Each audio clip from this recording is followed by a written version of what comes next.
Et je me suis rendu compte que je ne comprenais rien, et que je pense que je ne suis pas la seule à ne rien comprendre à cette histoire, au passé de cette histoire et au présent dans lequel on est maintenant. Et je me suis dit que j'avais envie de me cultiver, en fait. Je me disais qu'aujourd'hui, les jeunes gens, ils avaient intérêt à se cultiver, à comprendre le sens de l'histoire. L'ignorance mène au chaos, pas à la connaissance. Sommes ici pour vous aider.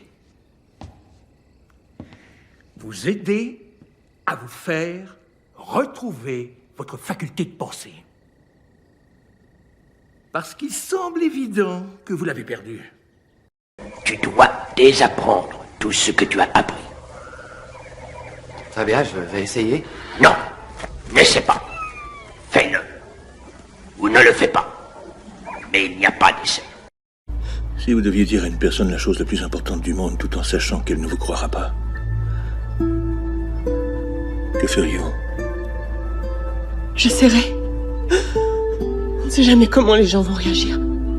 Est-ce que vous allez me dire la vérité? C'est comme ça que ça marche. Quand un peuple est assis sur quelque chose qu'on convoite, on en fait un ennemi. Et ça justifie le pillage.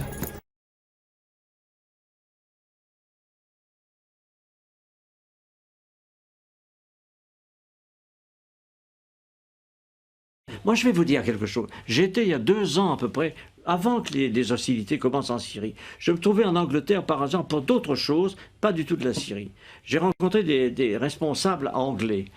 Et quelques-uns qui sont mes amis m'ont avoué, en me sollicitant, qu'ils se préparaient quelque chose en Syrie. C'était en Angleterre et pas en Amérique. L'Angleterre préparait l'invasion des rebelles en Syrie. Et on m'a même demandé à moi, sous le prétexte que j'étais ancien ministre des Affaires étrangères, si je participerais comme ça. J'ai évidemment dit le contraire. J'ai dit, écoutez, moi, je suis français, ça ne m'intéresse pas. Mais c'est pour dire que cette opération vient de très loin.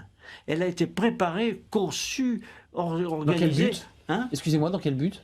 L'idée de le renverser de Bachar, c'était quoi le but? La finalité? Mais dans le but très simple, de destituer le gouvernement syrien, parce que dans la région, il est important de savoir que ce régime syrien a des propos anti-israéliens.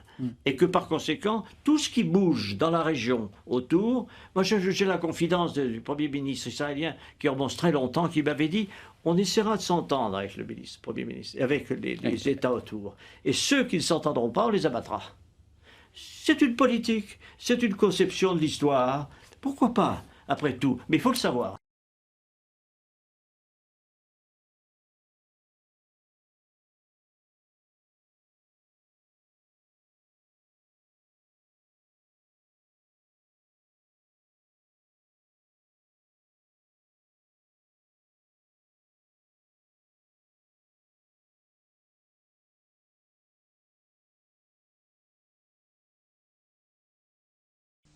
I went through the Pentagon 10 days after 9/11.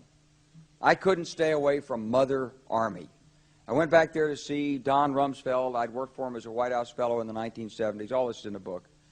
And I said, am I doing okay on CNN? He said, yeah, fine. He said, I'm thinking about it. He says, I read your book. And he said, this is a book that talks about the Kosovo campaign. And he said, I just want to tell you, he said, nobody's going to tell us where or when we can bomb. Nobody. He said, I'm thinking of calling this a floating coalition. What do you think about that? I said, well, sir, thanks for reading my book. And, he said, thanks, that's all the time I've got. Really. And I went downstairs. I was leaving the Pentagon, and an officer from the Joint Staff called me into his office and said, I want you to know, he said, sir, we're going to attack Iraq.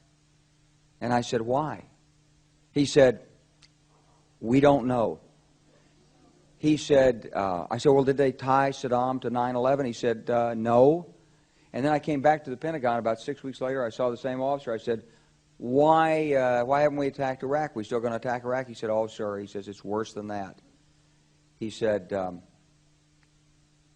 he pulled up a piece of paper off his desk. He said, I just got this memo from the Secretary of Defense's office. It says we're going to attack and destroy the governments in 7 countries in 5 years.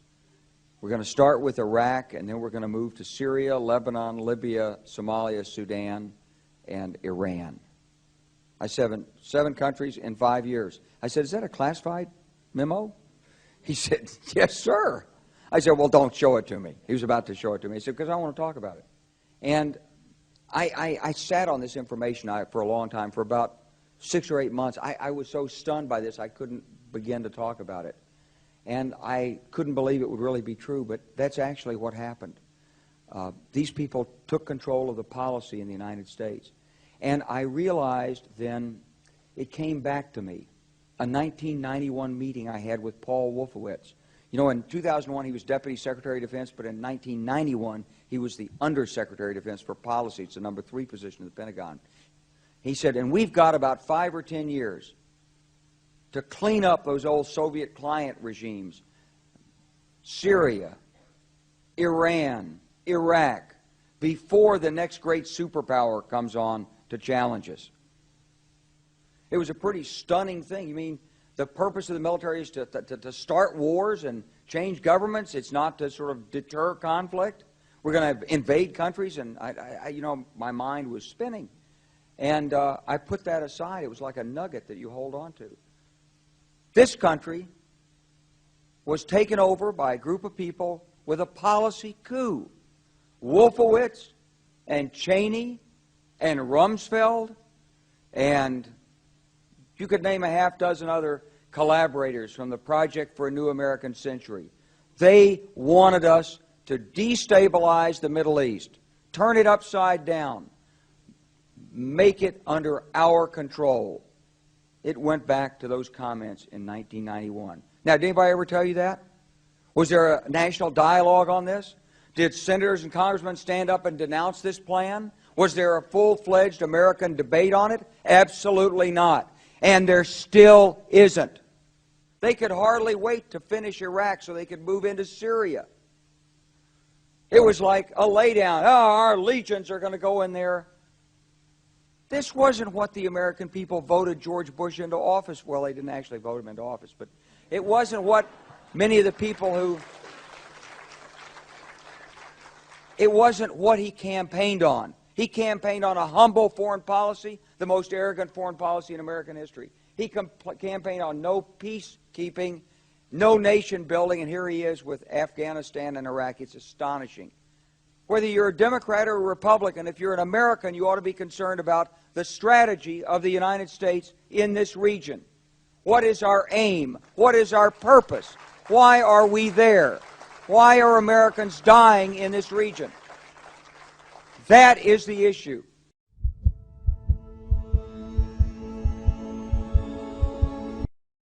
On est tout de même en 2002.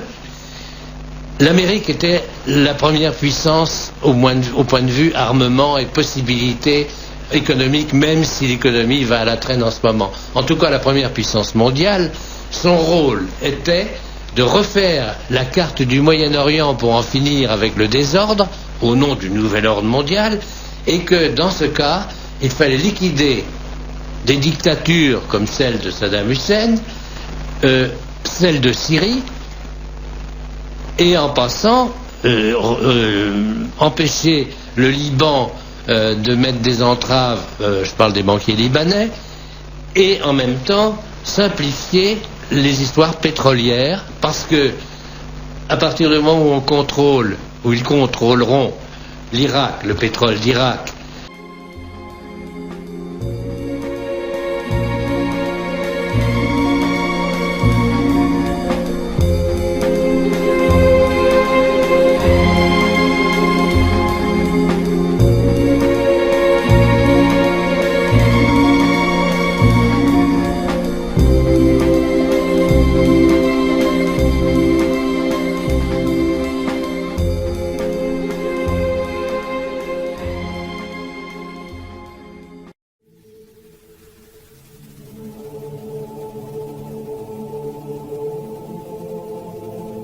Could you be specific about when you met Rockefeller, how it happened in these discussions? I met Rockefeller through a female attorney I knew who called me up one day and said, one of the Rockefellers would like to meet you. I had made a video called Mad as Hell, and he'd seen the video and wanted to meet me and knew I was running for governor of Nevada. So sure, I'd love to meet him. And I met him and I liked him, and he was a very, very smart man. And we used to talk and share ideas and thoughts. And he's the one who told me 11 months before 9/11 ever happened that there was going to be an event. Never told me what the event was going to be, but there was going to be an event. And out of that event, we were going to invade Afghanistan to run pipelines from the Caspian Sea. We were going to invade Iraq, to take over the oil fields, establish a base in the Middle East, and make it all part of the New World Order. And we'd go after Chavez in Venezuela. And sure enough, later, 9/11 happened. Now, specifically, this was a little over 6 years ago? This was 11 months before 9/11. Yeah. And Nick Rockefeller, who's a lawyer, he's become your friend over the previous years, and he's saying to you that there's going to be this big event, and then out of that we're going to have a war on terror, and it's just going to go on and on. Right. An endless war on terror without any real enemy. That you can never define a winner. And did he say that it's going to be perfect because you can't define an enemy? It just goes on? Yeah, because you can't define a winner. There's no one to beat, so it goes on and on forever. And they can do whatever they want. They scare the hell out of the American public. Look, this whole war on terror is a fraud. It's a farce. It's very difficult to say it out loud because people are intimidated against saying it. Because if you say it, they want to make you into a nutcase. But the truth has to come out. That's why I'm doing this interview. The fact of the matter happens to be that the whole war on terror is a fraud. It's a farce. Yeah, there's a war going on in Iraq because we invaded Iraq. And people over there fighting, But the war on terror, it's a joke, And until we discover what really happened on 9/11 and who was responsible for 9/11, because that's where the war on terror emanates from. That's where it comes from. It was 9/11 that allowed this war on terror to begin. And until we get to the bottom root of 9/11, the truth of 9/11, we'll never know about the war on terror. And so by creating 9/11, an event to terrify the American people that were being attacked by terrorists, you create a world where there's an enemy that can never be pinpointed.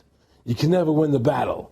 It's a 100-year war. It's a never-ending war on terrorism, right? So you're always fighting this war. And through the war on terrorism, which is the 9/11, which is the first lie, then you create the war on terrorism, which is the next lie. Then you create the war in Iraq for weapons of mass destruction, which is the next lie. And it's one lie to the next lie to the next lie. Now it's going to be Iran, the next lie, sending more troops and a surge into La peur est le chemin du côté obscur. La peur mène à la colère mène à la haine mène à la souffrance.